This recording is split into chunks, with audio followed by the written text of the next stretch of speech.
एक खास मुलाकात विनोद अग्रवाल जी के साथ शपथ ग्रहण समारोह था गांधी पार्क में और सरिता अग्रवाल ने फिर पदभार ग्रहण किया। सर, सबसे पहले इतनी बड़ी आवाम थी और आपने रविंद्र जायसवाल जी को निमंत्रण दिया था, इसके साथ साथ सभी अधिकारी सभासद मौजूद थे।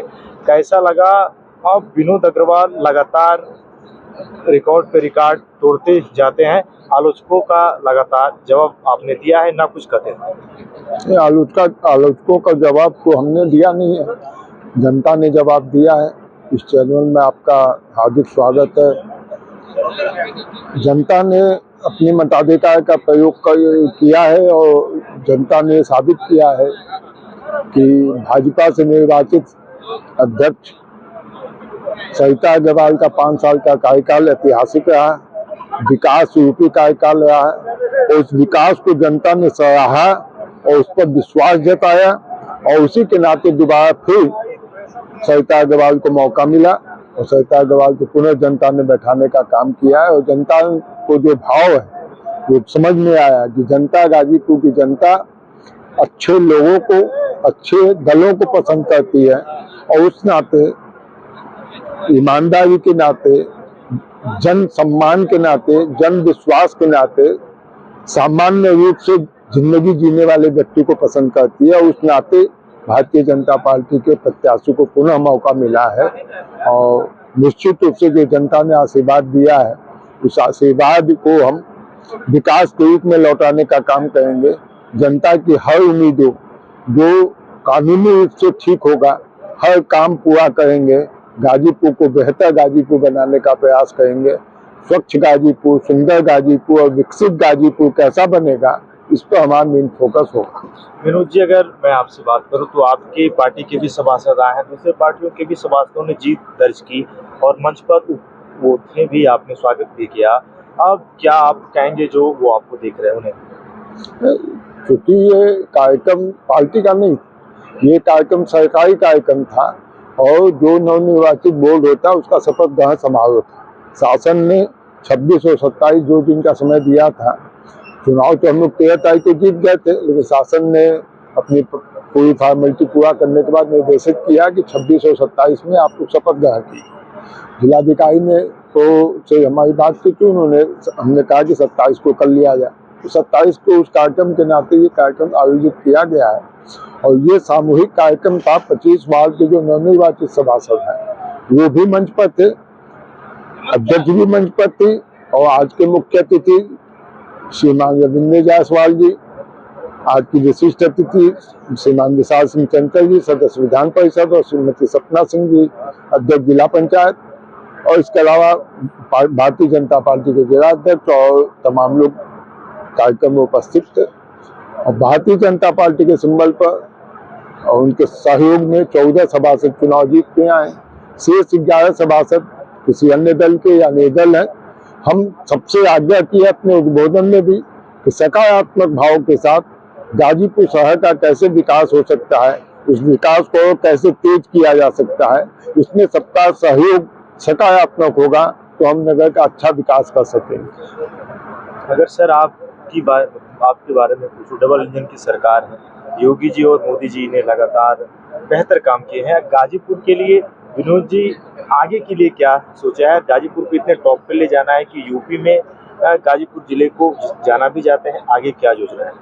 हमारी योजना जो शासन से पैसा आता है उस पैसे का हम सदुपयोग करते हैं। पिछले कार्यकाल में भी हमने शासन से और पैसा मांगा था।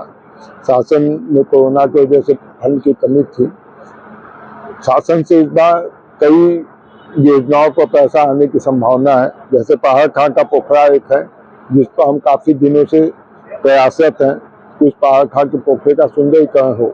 हमने प्रोजेक्ट बना के भेजा है, शासन में लंबित है। इस बार हम प्रयास करेंगे कि वो प्रोजेक्ट स्वीकृत हो और उस पर हम काम करें।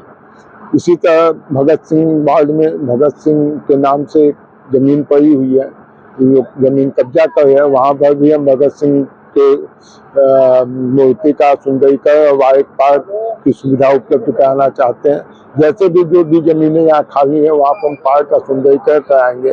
और जहाँ आज ये कार्यक्रम आयोजित है, गांधी पार्क और एक राजेंद्र पार्क है पीर नगर में, ये 2 पार्क अमृत योजना में पहले से ही स्वीकृत है, जिसमें आधा से ज्यादा काम हो चुका है, शेष पैसा आते ही ये काम पूरा हो। तो हमने हमारी जो प्रायोरिटी है वो गाजीपुर शहर को और कैसे सुंदर बनाया जाए, विकसित किया जाए, पार्कों का सुंदरीकरण हो, खाड़ के पोखरे का सुंदरीकरण हो। गाजीपुर सीमा विस्तार की बात बहुत दिन से चल रही है जो नहीं हो पाएगी। हम इस बार प्रयास करेंगे कि गाजीपुर सीमा का विस्तार हो। जैसे जैसे आबादी बढ़ती है सीमा का विस्तार आवश्यक होता है, तो सीमा का विस्तार में जो भी कानूनी अड़चने हैं उसको दूर करके प्रयास किया जाएगा कि सीमा का विस्तार हो, जल्द से जल्द हो सीमा का विस्तार। और भी जो आवश्यक गाजीपुर के विकास के लिए आवश्यक चीजें हैं उसको आम जनता से रूबरू बातचीत करके सुझाव लेकर क्या आगे हो सकता है उस दिशा में हम काम करेंगे। जनता की बुनियादी सुविधाओं पर हमारा विशेष फोकस रहेगा।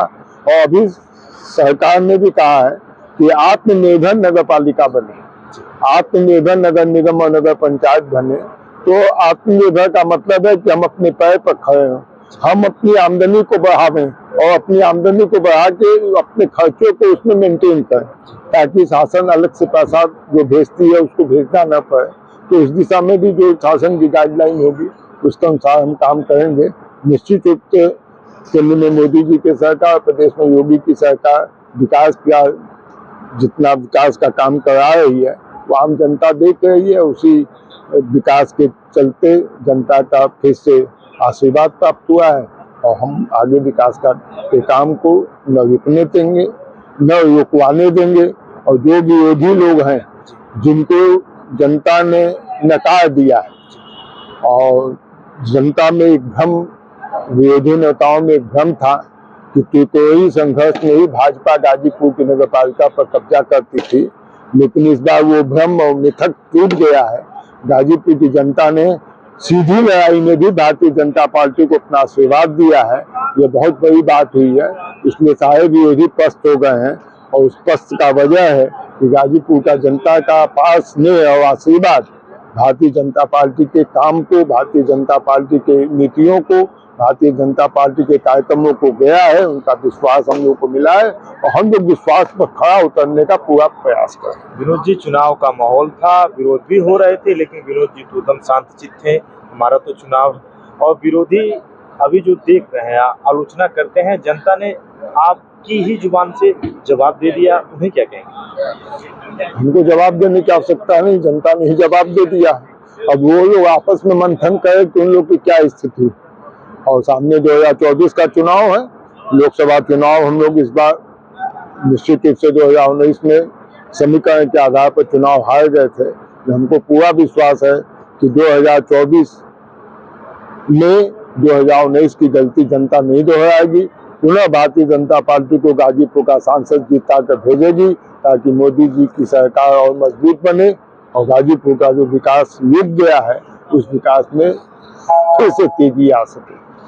एक बार पहले भी मैंने आपका वीडियो किया था, मैंने काफ़ी आपसे बात भी किया। अगर मैं आपसे जानूं, ऊपर तक काफ़ी लोकप्रिय भी हैं और काफ़ी पसंदीदा नेताओं के आप हैं। अगर मैं आपसे जानूं, अगर 2024 का चुनाव हो, आगे भी चुनाव है, उसमें अगर आपकी जरूरत हो पार्टी की, उसके साथ साथ अगर कोई और पदभार अगर पार्टी देती है, तो क्या इसके बाद भी स्वीकार रहेगा आगे का दायरा? 2024 या कोई भी संगठन का काम, पार्टी के कार्यकर्ता के नाते हम लोग पार्टी के आदेश और निर्देश का पालन करते हैं और एक जिम्मेदारी जनता की हमारे ऊपर आ गई है। ठीक है, सरिता अग्रवाल अध्यक्ष निर्वाचित हैं, लेकिन हम उनके प्रतिनिधि के नाते काम भी देखते हैं। पार्टी आगे जो भी निर्देश देगी इस पर विचार किया जाएगा और पार्टी इसमें काम किया जाएगा। एक खास मुलाकात विनोद अग्रवाल जी के साथ। लगातार गाजीपुर में इन्होंने कमल के फूल को खिलाया है और लगातार इनका परिवार जो पृष्ठभूमि रही है विजेता के रूप में लगातार इन्होंने सफलता अर्जित की है। विनोद जी, गाजीपुर के जनमानस को आप क्या संदेश देंगे? हम गाजीपुर की जनता को शुभकामनाएं देते हैं। हम गाजीपुर की जनता का आभार व्यक्त करना चाहते हैं। गाजीपुर की जनता ने जिस प्रकार का प्यार और समर्थन दिया है, हम उसकी भरपाई अपने व्यवहार से, ताकि गाजीपुर की जनता को कोई हमसे तकलीफ न हो।